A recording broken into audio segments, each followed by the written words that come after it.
सपा नेता संदीप को जहर देकर अपनों ने मारने की साजिश कर दी। क्या सपा नेता संदीप को जहर देकर मारने वाले को वाराणसी के पुलिस कमिश्नर मोहित अग्रवाल पकड़ पाएंगे? माफिया शिव सरदार का भतीजा प्रवीण यादव उर्फ बच्चा यादव, सपा नेता किशन दीक्षित, अंकित रस्तोगी व माफिया ब्रजेश सिंह के बेहद करीबी राजेश यादव पर अत्यधिक घातक जहर थैलियम संदीप को देने का आरोप। संदीप की पत्नी खुशबू सिंह ने लगाए बेहद गंभीर आरोप। संदीप ने जिस प्रवीण यादव को बड़े भाई की तरह माना, उसने आखिर क्यों उसकी मौत की साजिश रची? कहीं रसूखदार आरोपियों के दबाव में तो नहीं आ जाएगी वाराणसी पुलिस कमिश्नरेट? यदि आप वाराणसी के रहने वाले हैं तो इस 17 मिनट के वीडियो को जरूर पूरा देखिए और जानिए कि कैसे एक भाई ने एक भाई की जान लेने की कोशिश की और आगे से आप लोग अपनों से खाने पीने के विषय में भी सावधान रहें, जिससे आपका परिवार सुरक्षित रह सके। नमस्कार, आदाब, सत श्री अकाल। मैं अमित मौर्य, आप देख रहे हैं अचूक संघर्ष। साजिशों का शिकार संदीप सिंह स्वर्णकार जब अपने ही निकल गए कातिल, धोखेबाज व गद्दार।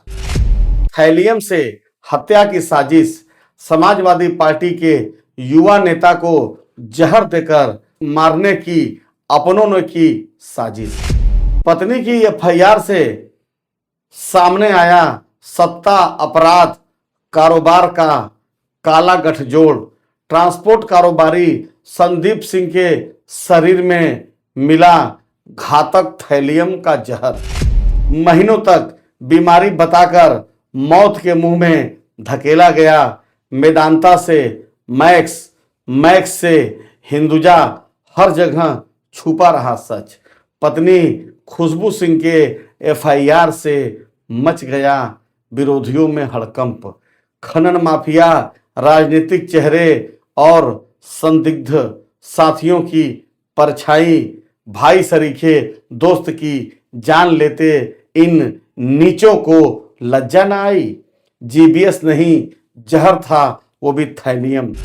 डॉक्टरों की रिपोर्ट से खुलासा, घर वाले हो गए एकदम रुआसा।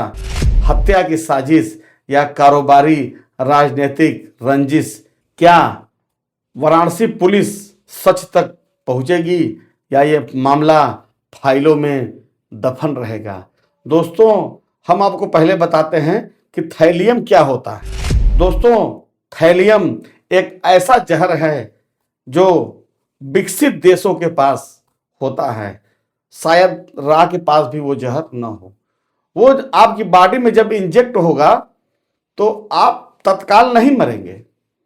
आप धीरे धीरे धीरे धीरे बुखार, कमजोरी और कोमा में चले जाएंगे और 6 महीना, साल भर कोमा में रहेंगे। इलाज में आपके घर वाले बर्बाद हो जाएंगे और जांच में कुछ भी नहीं मिलेगा। वो तो भला हो संदीप का कि एक बंबई के डॉक्टर हैं, उन्होंने थैलियम की पुष्टि की और वो तो अवाक रह गई कि थैलियम कैसे आया। ये बहुत ही गंभीर जांच का विषय है। महाराष्ट्र पुलिस ने 0 एफआईआर तो दर्ज की है, लेकिन बहुत गंभीर धाराओं में मुकदमा दर्ज की है। इस पर अगर सूक्ष्मता से जांच होगी तो साजिशकर्ता बच नहीं पाएंगे। बात हो रही है संदीप की। यह सिर्फ एक व्यक्ति के बीमार होने की कहानी नहीं है, यह उस अंधेरे तंत्र की दास्तान है जहां राजनीति, कारोबार और अपराध एक दूसरे में इस कदर घुल मिल चुके हैं कि जहर भी दवा बनाकर परोस दिया जाता है और हत्या को बीमारी का नाम दे दिया जाता है। कोतवाली थाना क्षेत्र के लाल घाट निवासी समाजवादी पार्टी के युवा नेता और ट्रांसपोर्ट कारोबारी संदीप सिंह स्वर्णकार आज भी मौत से लड़ते हुए जिंदा है। लेकिन यह जिंदगी किसी चमत्कार से कम नहीं, क्योंकि जिस जहर ने उनके शरीर को भीतर से खोखला किया वह थैलियम है। एक ऐसा जहर जिससे बच पाना चिकित्सा विज्ञान में लगभग असंभव माना जाता है। फरवरी 2025 में अचानक तबीयत बिगड़ना, पहले बुखार, फिर उल्टियां, फिर पैरों से शुरू हुई सुन्नता और देखते ही देखते पूरा शरीर बेकार। डॉक्टरों को लगा यह कोई दुर्लभ न्यूरोलॉजिकल बीमारी है। गिलियन बैरे सिंड्रोम का नाम दिया गया। इलाज चलता रहा और मरीज मरता चला गया। मेदांता अस्पताल गुरुग्राम जहां इलाज होना था, वहां सवाल पैदा हुए। Max super speciality hospital Delhi जहां उम्मीद थी, वहां वेंटिलेटर मिला। और आखिरकार पीडी हिंदुजा अस्पताल मुंबई जहां सच्चाई ने दस्तक दी। डॉक्टरों की जांच में पहली बार यह सामने आया, संदीप के रक्त में थैलियम मौजूद था। यानी यह कोई बीमारी नहीं थी, यह धीरे धीरे योजनाबद्ध तरीके से जहर देकर हत्या का प्रयास था। इस सनसनीखेज खुलासे के बाद जो एफआईआर दर्ज हुई है वह सिर्फ एक कानूनी दस्तावेज नहीं, बल्कि राजनीति अपराध खनन माफिया के खतरनाक गठजोड़ का चार्जशीट सरीखा है। पत्नी खुशबू सिंह ने मुंबई के माहिम पुलिस थाने में 0 एफआईआर दर्ज कराई है, जो अब वाराणसी पुलिस के पास है। एफआईआर में जिन नामों, घटनाओं और परिस्थितियों का जिक्र है, वे सीधे सीधे सवाल उठाते हैं, क्या संदीप सिंह स्वर्णकार को जानबूझकर जहर दिया गया है? क्या उनके करीबी ही इस साजिश के हिस्सेदार हैं? क्या कारोबारी और राजनीतिक रंजिश ने हत्या का रास्ता चुना? यह मामला अब सिर्फ संदीप का नहीं रहा, अब सिस्टम की परीक्षा बन चुका है। राजनीति से पहचान, कारोबार से ताकत। संदीप सिंह समाजवादी पार्टी के उभरते चेहरे में रहे हैं। खुद अखिलेश यादव द्वारा समाजवादी छात्र सभा का राष्ट्रीय महासचिव बनाए जा चुके संदीप सिंह की पहचान सिर्फ एक राजनीति तक सीमित नहीं रही। उनकी 2 ट्रांसपोर्ट कंपनियां एस इंफ्राट्रेक प्राइवेट लिमिटेड व शिव एंटरप्राइजेज सड़क निर्माण में बजरी डामर के परिवहन से जुड़ी हैं। यानी जहां खनन है वहां पैसा है, और जहां पैसा है वहां अपराध भी है। मेदांता की यात्रा और संदिग्ध संगत। एफआईआर के मुताबिक वाराणसी के खनन कारोबारी माफिया शिव सरदार उर्फ शिव प्रसाद यादव के इलाज के लिए गुरुग्राम के मेदांता अस्पताल ले जाया गया। साथ में थे अंकित रस्तोगी, प्रवीण यादव उर्फ बच्चा यादव शिव सरदार के भतीजे हैं, किशन दीक्षित पूर्व विधानसभा प्रत्याशी समाजवादी पार्टी व राजेश यादव पूर्व एमएलसी ब्रजेश सिंह का बेहद करीबी। और यही से यही कहानी अंधेरे में जाती है, बीमारी या जहर। 26 फरवरी 2025 को संदीप सिंह की तबीयत बिगड़ती है। डॉक्टर बीमारी खोजते हैं, जहर नहीं, इलाज चलता है पर सुधार नहीं, आईसीयू, वेंटिलेटर सब बेकार। हिंदुजा अस्पताल में टूटा झूठ। 27 मार्च 2025 को मुंबई के हिंदुजा अस्पताल में जांच रिपोर्ट में थैलियम पाए जाने की पुष्टि हुई। डॉक्टर मेधा धामड़े की पुष्टि के बाद परिवार को पूरी तरह यह यकीन हो गया, यह हादसा नहीं, यह सोची समझी साजिश है जो अपनों ने ही रची है।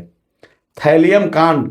संदीप सिंह को जहर देकर मारने की साजिश। यह कोई सामान्य बीमारी की कहानी नहीं है, यह एक सुनियोजित ठंडे दिमाग से रची गई हत्या की साजिश है, जिसमें जहर को दवा का नाम दिया गया, अस्पतालों को ढाल बनाया गया, महीनों तक एक व्यक्ति मौत की ओर धकेला जाता रहा। समाजवादी पार्टी के युवा नेता और ट्रांसपोर्ट कारोबारी संदीप सिंह स्वर्णकार आज भी मौत से जंग लड़ते हुए जिंदा हैं, लेकिन उनके शरीर में पाया गया थैलियम यह चीख चीख कर कहता है कि उन्हें जिंदा नहीं छोड़ने की पूरी तैयारी थी।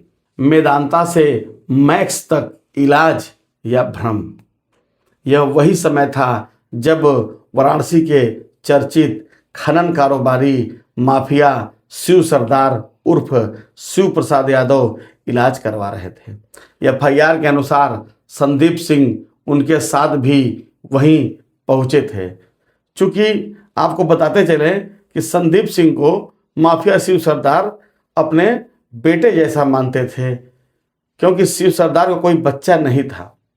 कहीं न कहीं यह बात प्रवीण यादव उर्फ बच्चा को खटक रही थी कि शिव सरदार कुछ प्रॉपर्टी संदीप को न लिख दें। हालांकि यह शिव सरदार उनको बेटे की तरह मानते थे, यह भ्रम भी संदीप के दिमाग और उनके परिवार से उतर गया होगा, क्योंकि जहां संदीप के इलाज में अब तक 2 करोड़ से ऊपर लग चुका, वहीं अरबों खरबों के मालिक शिव प्रसाद यादव उर्फ माफिया शिव सरदार ने एक चवन्नी भी संदीप के ऊपर खर्च नहीं किया।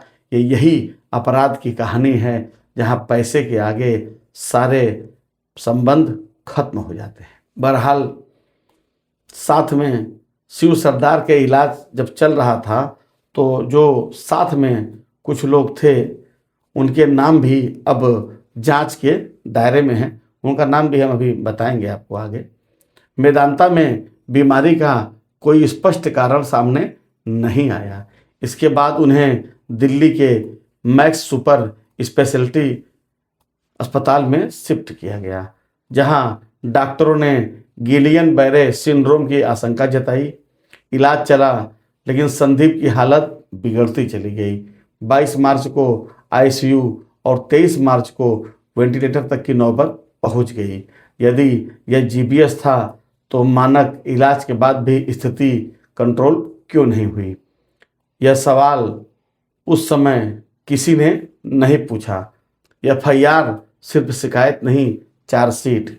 24 अप्रैल 2025 को संदीप सिंह की पत्नी खुशबू सिंह ने मुंबई के माहिम थाने में 0 एफआईआर दर्ज कराई। एफआईआर में साफ कहा गया कि किसी अज्ञात व्यक्ति ने अज्ञात कारणों से थैलियम देकर उनके पति की हत्या का प्रयास किया। एफआईआर में जिन नामों और घटनाओं का उल्लेख है वे इस मामले को साधारण नहीं रहने देते। खनन कारोबारी, राजनीतिक चेहरे और करीबी सहयोगी सब सवालों के घेरे में हैं। राजनीति, कारोबार और अपराध का संगम। संदीप सिंह स्वर्णकार केवल एक नेता ही नहीं, बल्कि प्रभावशाली ट्रांसपोर्टर कारोबारी भी हैं। उनकी कंपनियां सड़क निर्माण से जुड़े परिवहन में भी सक्रिय हैं, जहां खनन, ठेकेदारी और राजनीति का सीधा संबंध है। क्या यह कारोबारी रंजिश थी?